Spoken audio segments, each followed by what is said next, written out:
Yeah, let's open it up. I believe you shared with me, some thoughts around the victim mentality versus trauma response. Yeah, I'd love to explore this with you, Ben.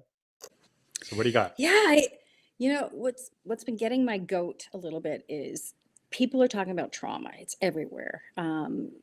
Nick Baum, the psychology departments, all that stuff. It's trauma, trauma, trauma, trauma, trauma. And I'm like, what's the difference between trauma, a trauma response, and a victim mentality?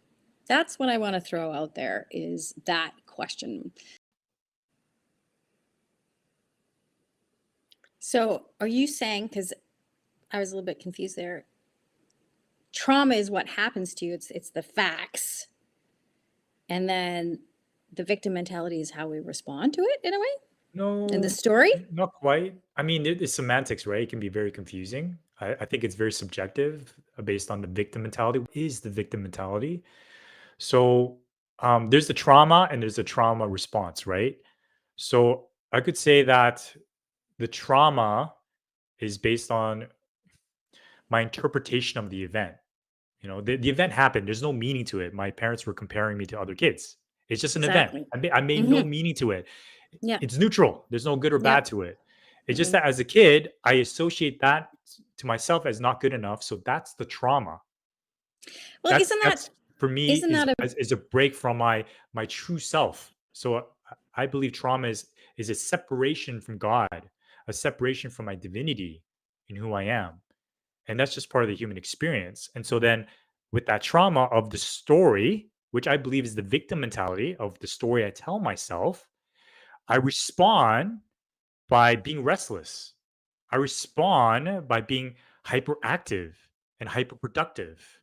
I respond by attaching to labels and certifications and degrees because I care what people think. I believe that performance determines my worthiness, determines that I'm lovable. Yeah.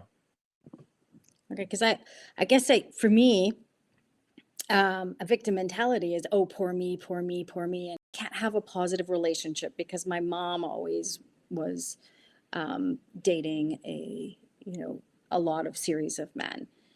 And so when is it that we start to take radical responsibility and accountability? Okay, this is my life, and here's all the lessons that I can learn to show up.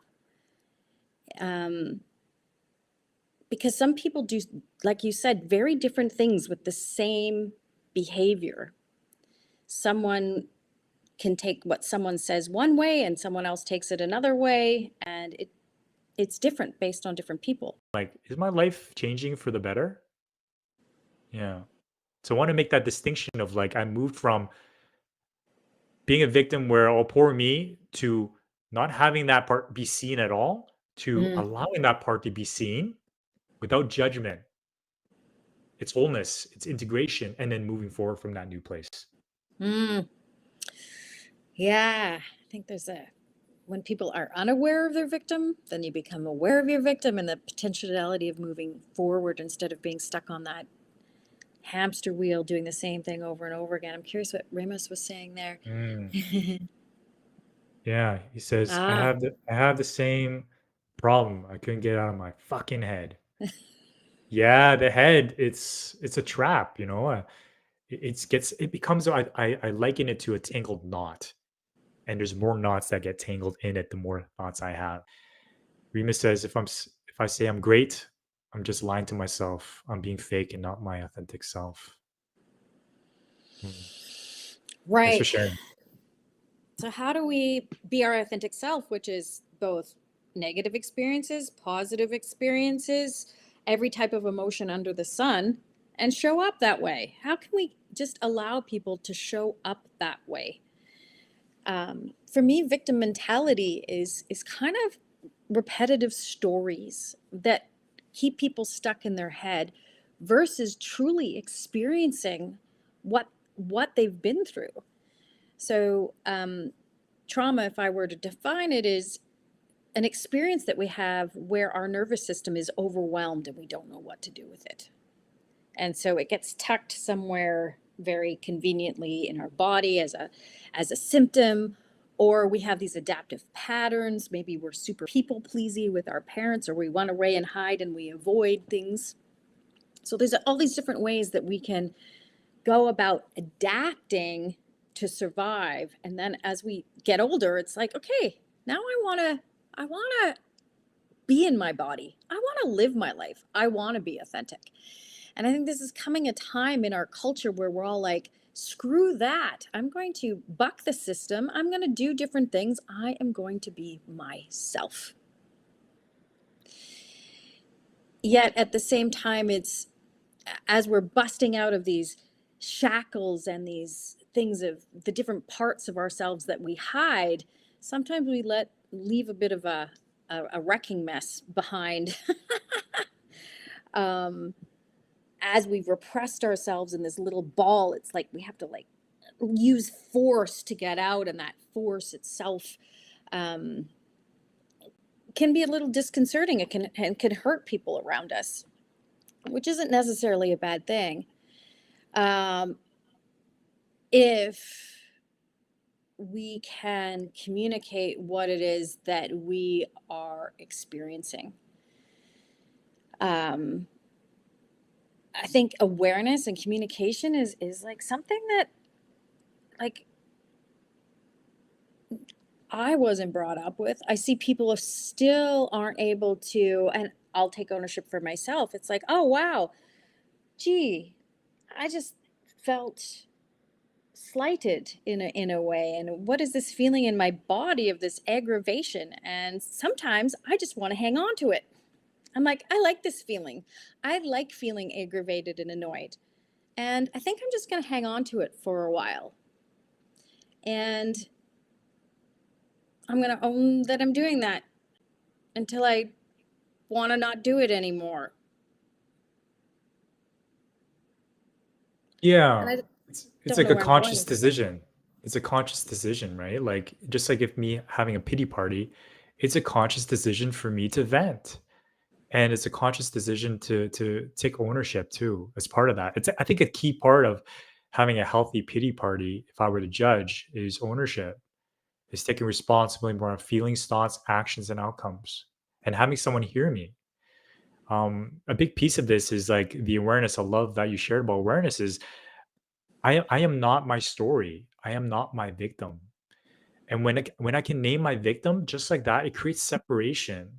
And with that separation, I have in a way like control of my narrative because I find like an event happens, right? It has no meaning. It's the meaning and the story that I attach to it. And so if I believe that I'm not worthy and not good enough, then the events are going to be manipulated based on that story. And how am I going to view that event is based on this story. And so if I'm in that story, I cannot see. I'm in the jar. I can't read the label from the outside. But when I can see the story, I'm like, whoa, this is why I'm angry, I'm depressed, I'm sad. Then I have a choice to rewrite that story. And it changes the meaning of that event, Uh-huh. Uh-huh. Now there's, yeah, it right? changes the meaning of that event. So then it moves from what we hear is life happens to me, which is I'm a victim, I have no control, to life happens for me. What's the gift here? What's the lesson here? What's the spiritual? If you're spiritual, I find spirituality helps me elevate above that victim story because everything happens for a reason, right? And then life happens through me. That's the third stage is life happens through me. Hmm? So a big piece is moving from that, wow, life's happening to me to for me. And that requires that mindset. And mindset plays a role because I gotta have this awareness because my mind is always there, right, Remus? My thoughts are always there running. Can I interrupt that pattern and enter in a new command prompt of a different thought?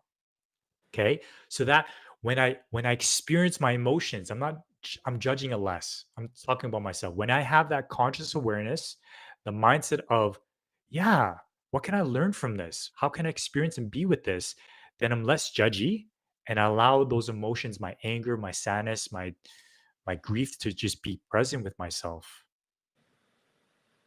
to let it move through. right? Which I Hmm. think you speak So I have a to is question for just being you. present with it. Yeah.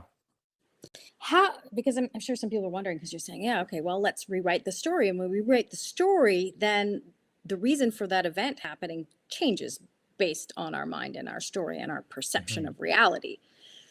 So, how do we change that? Yeah. Well, there's a combination of things too, right? Is first the awareness that I can change it. And with the awareness, then I just change it. Like it's like using prompts, right? Like, what's the lesson here? What are the strengths that you gain? What are the gifts that you receive? Right? How has your life changed for the better? It's more of an intellectual exercise, but with the right questions, it will help change the story because it's based on what questions we ask that changes the focus of what we look for, right? So Yeah, but it's kind of a positive reframing in a way. And I'm not saying it's a bypass, right? It's only a bypass if I'm bypassing the energy that's with that event. ah, well, so how do Okay. you know then? Like I was going to say, like this sounds a bit more like positive thinking or positive, Positive talks of psychology. positivity in a way. Yeah. Yeah. So how do you tell the difference? And I love how you just said that you don't want to bypass the energy. Yeah. So how do we do this is that I realize I'm more than just my mind. There's many parts of me where before I used to live in my head all the time. And in my head, my ego, my mind will run the show. That's bypassing because my mind does not connect with my body. My mind makes me live up here and through thought programs. So this is where toxic positivity comes from is life happens to me, life is great. And that makes sense because self-help 101 is mindset. It starts there. Next level is into the body. The body knows, the body keeps the score. So it's about having the mind to be like, I got it. I'm actually more than just my mind, right? It's like I have my higher self and my mind. You know what I'm saying?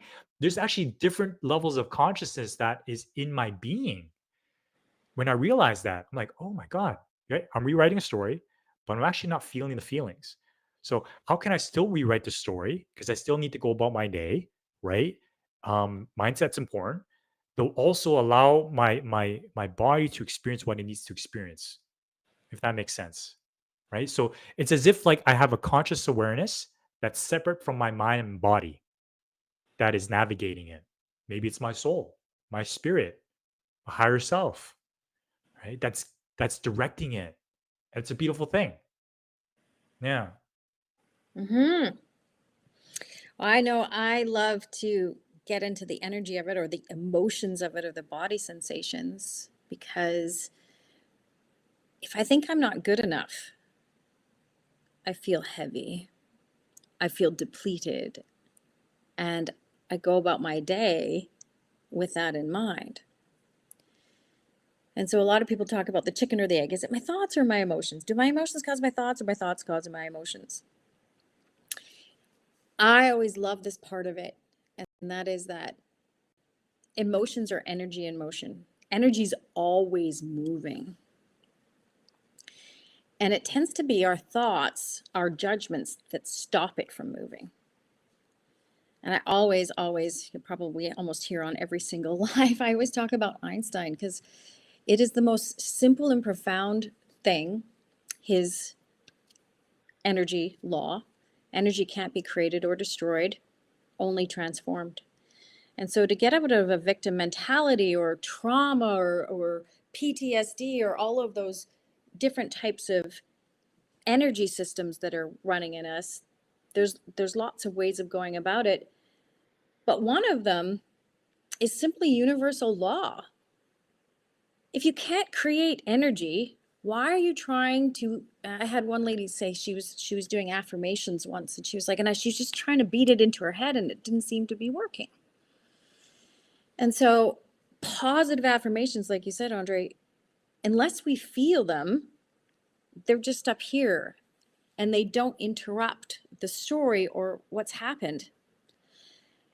We can't destroy energy either, which means, oh, well, I'm just going to make that go away. I'm going to avoid that. We have to pay attention to what's drawing our attention, the energy of it, the emotions, the body sensations. And people are like, oh, just make it go away. Oh, just pretend it's not there. Do whatever it is. Well, it's there. If it's always there and you can't get rid of it, it's going to stay there. It And pretty this is much traps where us in the past. it traps us in the past. This is Mhm, the time body. travel. We're always Mhm. focused on the past or what happened or what somebody did or what we're going to do in the future. But the only way that we can break through something is in this present moment, because it's in this present moment that energy moves. We can't create it, we can't destroy it. It only transforms, and it's always doing it. It's doing it for us. We don't even have to do anything. That's the trick. I think that humankind has been so busy trying to um, amass power and manipulate things to look certain ways. And I think God, spirit, whatever, creator has a whole different path for us that we Yeah. make so much pain out of.